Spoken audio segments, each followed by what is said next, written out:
Having trust in the unit of currency and methods used to make payments that give businesses revenue, governments taxes, and that pay salaries and support social programs. This is a foundation of trust upon which everything is built. Yet, far too often, we take it for granted.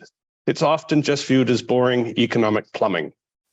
Maybe that's why we often assume that the safest approach to managing risk involves following the paths cut by others years earlier.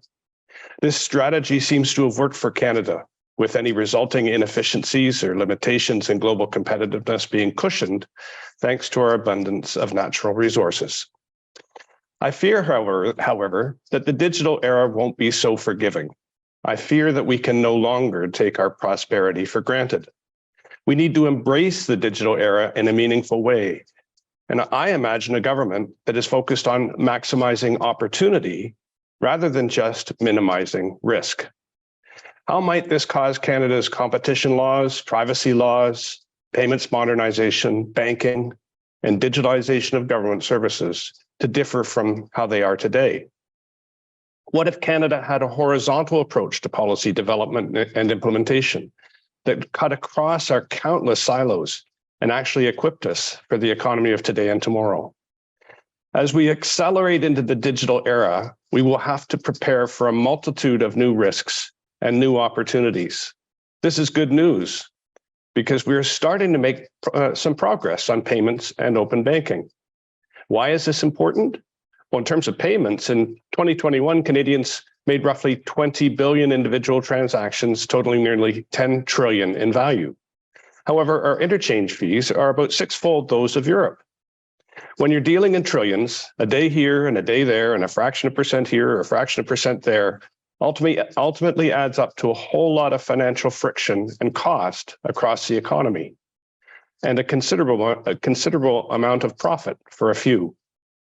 As it relates to open banking, how we assess credit risk and how we create the conditions for financial success, especially in communities that are marginalized, is central to maximizing the potential that rests inside every Canadian and to minimizing dependence on social supports. Our traditional banking system works well for much of the population. However, for far too many Canadians and small businesses, it is expensive, slow, inflexible, and represents a barrier to their success. Our big bank CEOs and their economists all call for increased competition across our economy to spur investment and innovation and the resulting productivity growth. But when it comes to increased competition in the banking sector, change there, it seems, is not so welcome. However, the potential to improve is everywhere. Embracing new technologies like blockchain can make services, both private and public, more efficient. In Australia, a Canadian company was contracted to implement a blockchain project to manage the collection of excise tax on liquor. And it created an estimated $600 million in administrative and payment efficiencies for the Treasury and for business. This is just the beginning.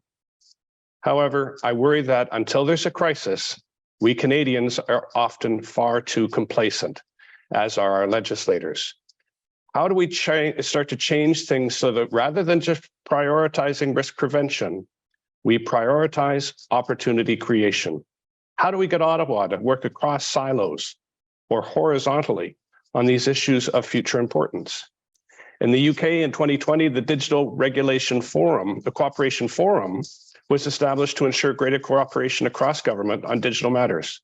Imagine if we empowered the Privacy Commissioner's Office, the CRTC, OSFI, FinTrack, and the Competition Bureau to work in tandem. I'm pleased that this government has committed to overhauling our privacy and competition law, but we've got to go further. It's important that the privacy laws get overhauled because they're outdated. The biggest cybersecurity risk that most Canadians face today is simply pressing I accept. We have little or no control over how our data is used, and we have no data portability rights. No wonder our biggest private companies often think that our data is theirs to do with what they wish. Take competition law reform. Our Competition Act has caused consolidation in every sector, creating an oligopolistic economy. Too often, our massive incumbents control the policy agenda. That opportunity, the last opportunity for change that I'd like to touch on is regulation.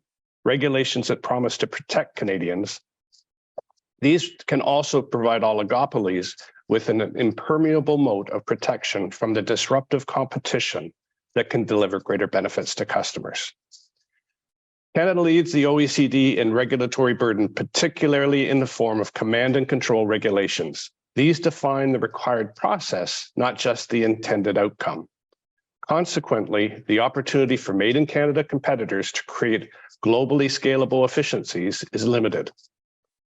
As innovation and productivity growth accelerates elsewhere in the world, we need to get serious at home. The required work is like plumbing.